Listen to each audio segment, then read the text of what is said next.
Hi, my name is Tanner Kempton, and this is preparation part 1, questions 3 and 4. Question 3 is, what were Darwin's first impressions of the Galapagos finches? Darwin wasn't really impressed at all. In fact, he didn't even think they were all finches. He assumed that they were a bunch of different types of birds, even blackbirds or wrens, warblers.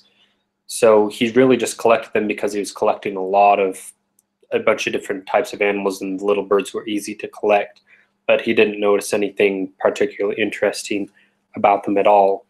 It wasn't until later, when he was back in London, that they realized that the birds were there were 13 different species, and they were all finches.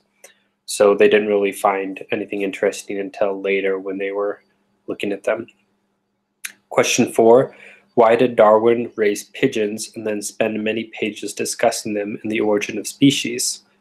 So although some of his observations in the Galapagos Islands, in retrospect at least, got him thinking about natural selection and speciation, he didn't really think that it could be observed in the natural world real time. He thought it would take way too slow. So he figured the only way you could see selection happening was through breeding, like with dogs or pigeons. So he bought up all these pigeons and breeded them so he could show a version of natural selection and use that version to suggest that it could also happen in the wild, not just with human intervention.